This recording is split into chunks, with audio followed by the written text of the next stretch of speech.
Hello welcome friends guys, आज के इस वीडियो में हम बात करने वाले इनकम टैक्स रिटर्न के बारे में। गाइस, इनकम टैक्स रिटर्न से संबंधित आपके काफ़ी डाउट्स रहते हैं, तो गाइस इस वीडियो में हम टोटल जानकारी कवर करेंगे। इनकम टैक्स रिटर्न का क्या बेनिफिट है, इनकम टैक्स रिटर्न क्या है, और गाइस पॉइंट्स आपके सामने, इन सभी पॉइंट्स को हम वीडियो में डिस्कस करेंगे। तो गाइस जैसे पहला पॉइंट है इनकम टैक्स रिटर्न क्या है। नेक्स्ट क्वेश्चन है ITR के क्या फ़ायदे हैं। फिर नेक्स्ट क्वेश्चन है ITR कौन भर सकता है, लोन का सुविधा किसे मिलेगी, एंड भरना क्यों जरूरी है, एंड लास्ट क्वेश्चन है आपका कैसे भरते हैं। तो गाइस कंप्लीट जानकारी इस वीडियो में दूंगा, इस वीडियो को बस आप पूरा ध्यान से देखो। तो चलो हम वीडियो शुरू करते हैं। तो सबसे पहले बात आती है कि इनकम टैक्स रिटर्न क्या है। तो ये बेसिकली क्या है, ये आपका ऑनलाइन फॉर्म है। ये आपको क्या भरना पड़ता है, या तो आप खुद भरें या फिर किसी के द्वारा आप इसको भरवाएं। इसका देखिए क्या यूज होता है। इसका यूज होता है जैसे सपोज करिए आपकी कोई इनकम है। अब देखिए कई लोग ऐसे होते हैं जिनकी इनकम क्या है, उनके बैंक अकाउंट में नहीं आती है। जैसे आपने देखा होगा कि जो लोग जॉब करते हैं उनकी जो इनकम होती है वो सैलरी के फॉर्म में उनके बैंक अकाउंट में आ जाती है। लेकिन जो लोग जॉब नहीं करते हैं तो उनकी इनकम क्या है, किसी न किसी माध्यम से आती है। जैसे सपोज करिए कोई ऑटो ड्राइवर है। अब उस ऑटो ड्राइवर को हो सकता है नगद पेमेंट मिलता हो सकता है अकाउंट में आता हो। और गाइस इस तरीके से आप देखते हैं कि प्राइवेट टीचर्स होते हैं, उनको क्या कैश में पेमेंट दे दिया जाता है। गाइस इस तरीके से काफ़ी ऐसे व्यवसाय हैं जहाँ पर वो अर्निंग करते हैं बट अकाउंट में पैसा नहीं आ रहा है। ये हर एक व्यक्ति के लिए अलग अलग क्या है, वेरी करता है। तो गाइस यदि आपकी इनकम है तो गाइस इनकम को शो करने का ये एक तरीका है कि आप बताते हैं गवर्नमेंट को कि हाँ भाई हम इतना पैसा कमाते हैं और इस साल हमने इतना पैसा कमाया है। जैसे मान लीजिए आपने जो है सपोज करिए 2 लाख रुपए इस साल कमाया है, तो आप गवर्नमेंट को बताते हैं कि भाई हमारी 2 लाख रुपए की इनकम हुई है और ये इनकम कैसे हुई है वो आपको बताना पड़ता है। कि मतलब जो इसका सोर्स है वो क्या है, मतलब सोर्स ऑफ इनकम क्या है वो आपको बताना पड़ता है। आपका बिजनेस है या आप कहीं जॉब करते हैं, जो भी आपका काम है वो आपको यहाँ बताना पड़ता है। और गाइस इसके लिए आपके कई फॉर्म होते हैं, जैसे ITR 1 होता है आपका, ITR 2 होता है, ITR 3 होता है, ITR 4 होता है। गाइस इस तरीके से फॉर्म्स होते हैं। तो गाइस जो इंडिविजुअल व्यक्ति होते हैं जिनकी सैलरी से इनकम होती है गाइस, वो जनरली क्या है ITR 1 फॉर्म को भरते हैं। और गाइस जो बिजनेस वगैरह करते हैं वो 3-4 को भरते हैं। तो गाइस ये जो फॉर्म वगैरह होते हैं वो आपको भरना पड़ता है। अब ये क्यों भरता है, क्या करना होता है, गाइस सब पॉइंट्स इस वीडियो में कर करेंगे, बस आप पूरा वीडियो देखते रहिए। अब गाइस जो नेक्स्ट पॉइंट है कि ITR अगर हम भरते हैं तो इसका क्या बेनिफिट हमको मिलने वाला है, मतलब क्या फ़ायदा है हमको, क्यों भरें ITR। गाइस इसको भरना क्या है आपके लिए बहुत ज़्यादा ज़रूरी है। क्यों बहुत ज़्यादा ज़रूरी है वो आप समझिए। जैसे मान लीजिए आज आपको पैसे की ज़रूरत है, और अगर आपको पैसे की ज़रूरत है तो आप क्या करेंगे, किसी से मांगेंगे। अब गाइस ऐसा कई बार होता है कि आपने किसी से पैसे मांगे तो वो व्यक्ति आपको पैसे नहीं दे रहा है, या अगर वो दे रहा है तो आपसे काफ़ी ज़्यादा क्या है, इंटरेस्ट चार्ज कर रहा है। तो ऐसे कंडीशन में आप क्या है, आपको कहीं ना कहीं अगर पैसे की ज़रूरत है तो आप अगर ITR भरते हैं तो आप बैंक के द्वारा आसानी से लोन वगैरह ले सकते हैं। जैसे मान लीजिए आपको लोन की ज़रूरत है आज, मान लीजिए आपको क्या है, बाइक लेना है या आपको कार लेना है या आपको अपना हाउस लेना है, कुछ भी आपका टास्क हो, तो लोन आपको तभी मिलेगा जब आप अपना ITR आपने भरा होगा।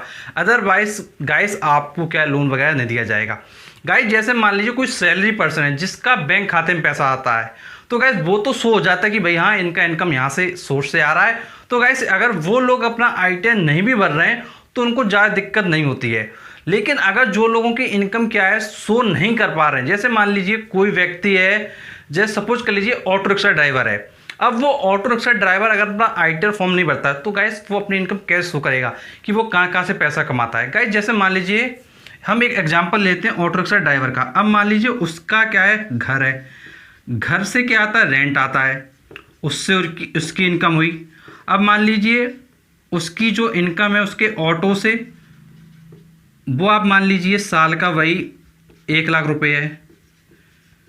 और मान लीजिए उसकी जो और इनकम है, जैसे सपोज करिए उसने कोई और काम कर रखा है, जैसे सपोज कर लेते हैं हम, कुछ भी सपोज कर लीजिए, जैसे आप मान लीजिए उसने कोई एक छोटा सा काम और कुछ भी पकड़ रखा है, या मान लीजिए उसने क्या है बैंक में एफडी करवा रखी है, तो वहाँ से उसका इंटरेस्ट आएगा।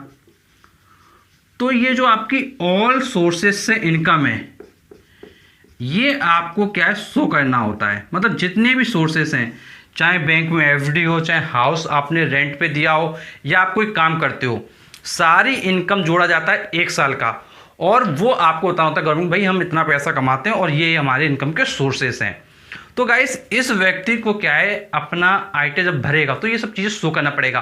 और अगर जो सैलरी पर्सन हो तो उसकी तो इनकम मोस्टली क्या सैलरी से होती है, और अगर उसके अदर सोर्सेज भी हैं तो उसको फिर आईटी वगैरह भरना बहुत ज़्यादा जरूरी है। उससे क्या होता है, जैसे मान लीजिए आपके पास आपके बैंक में बहुत सारा पैसा है, तो आपके पास क्या जो पैसा है आपने आईटीआर भरा है, तो आपके पास कभी भी इनकम टैक्स डिपार्टमेंट की तरफ से कोई भी नोटिस नहीं आएगा। अदरवाइज इनकम टैक्स डिपार्टमेंट की तरफ से आपके पास नोटिस आ जाएगा और आपसे पूछा जाएगा कि भाई आपके पास ये पैसा कहाँ से आया, तो फिर आपको उस समय क्या दिक्कत हो सकती है। अब गाइस नेक्स्ट पॉइंट हम देख लेते हैं, वो है आपका जो आईटीआर है वो कौन भर सकता है। तो मैं आपको बताना चाहूँगा कि आईटीआर क्या है, एवरीवन भर सकता है। मतलब हर व्यक्ति आईटीआर को भर सकता है, चाहे उसका काम छोटा हो चाहे उसका काम बड़ा हो। मतलब प्रत्येक व्यक्ति आईटीआर फॉर्म को भर सकता है। और गाइस ये फॉर्म क्या है आपको ऑनलाइन भरा जाता है। अब गाइस नेक्स्ट क्वेश्चन हम ले लेते हैं, वो है आपका लोन की सुविधा किसे मिलेगी, मतलब किसे लोन मिलेगा। तो देखिए मैं आपको बताना चाहूँगा कि लोन क्या है, हर कोई ले सकता है, बट जब गवर्नमेंट लोन देती है तो वो ये डिसाइड करती है कि भाई आपका इनकम और सोर्स क्या है, ये जरूर चेक किया जाता है। गाइस आप कहीं से भी लोन लें, चाहे बैंक से लोन लें या किसी और ऑर्गेनाइजेशन से लोन लें, तो गाइस ये चीज़ आपकी देखी जाएगी। तो इसमें बेसिकली देखिए क्या देखा जाता है, इसमें आपका क्या है 3 साल का आईटीआर देखा जाता है। जैसे मान लीजिए आप बैंक में लोन लेने के लिए गए, तो बैंक आपसे 3 साल का क्या है आईटीआर मांगेगी कि 3 साल का जो आपका आईटीआर है वो आप शो करिए, और उसके अलावा अदर डॉक्यूमेंट्स भी आपके मांगे जाते हैं। अब ये डिपेंड करता है कि आप कितना बड़ा अमाउंट लोन का ले रहे हो, तो उसी अकॉर्डिंग आपसे क्या है अदर डॉक्यूमेंट भी मांगे जाते हैं। तो गाइस लोन लेने के लिए कहीं ना कहीं आईटीआर होना क्या है बहुत ज़्यादा ज़रूरी है। अब गाइस नेक्स्ट क्वेश्चन आता है, क्या आईटीआर भरना ज़रूरी है। गाइस ये जो क्वेश्चन है, ये क्वेश्चन बहुत ज़्यादा हमसे पूछा गया कमेंट बॉक्स में, क्या ज़रूरी है हम आईटीआर को भरें। तो गाइस मैं आपसे कहना चाहूँगा कि यदि आप टैक्स स्लैब में नहीं हैं, अगर आप टैक्स स्लैब में नहीं आ रहे हैं, कहने का मतलब है आप पर जो टैक्स रेट है वो नहीं लग रहा है, मतलब 0 टैक्स रेट में आ रहे हैं, तो फिर आप आईटीआर भरें या फिर ना भरें कोई भी आप पे फर्क नहीं पड़ेगा। लेकिन आप टैक्स स्लैब रेट में आ रहे हैं, आप पर टैक्स पड़ रहा है, आपकी इनकम इतनी ज़्यादा है कि आप पर टैक्स लगेगा, तो फिर आपको आईटीआर जरूर भरना है। बिकॉज जैसे मान लीजिए आप इनकम कमा रहे हो 10 लाख रुपए साल का, अब आप आईटीआर मान लीजिए नहीं भर रहे हो, तो गाइस आपके अकाउंट में तो पैसा होगा, और उस केस में आपके पास इनकम टैक्स डिपार्टमेंट की तरफ से नोटिस भी आ सकता है कि भाई आपके पास ये पैसा है, ये आपका कहाँ से आ रहा है, और फिर गाइस उसका आपको रिस्पॉन्स क्या है फिर देना पड़ेगा। तो इसलिए क्या है आईटीआर भरना जरूरी है भी और नहीं भी। जो लोग स्लैब रेट में आ रहे हैं, जिन पर टैक्स लग रहा है, तो वो ज़रूर भरें, और जिन पर नहीं लग रहा वो उनकी चॉइस होती है। लेकिन गाइस यदि आप भरेंगे तो आपको, जैसा मैंने कहा कि कभी भी आपको फ्यूचर में अगर लोन की रिक्वायरमेंट है, कभी भी आपको फ्यूचर में लोन की रिक्वायरमेंट है, तो लोन आपको मिल जाएगा, अदरवाइज फिर लोन आपको नहीं मिलेगा। तो ये चीज़ बहुत अच्छे से आप ध्यान रखेंगे। अब इसके बाद बात आती है कि इसको कैसे भरते हैं।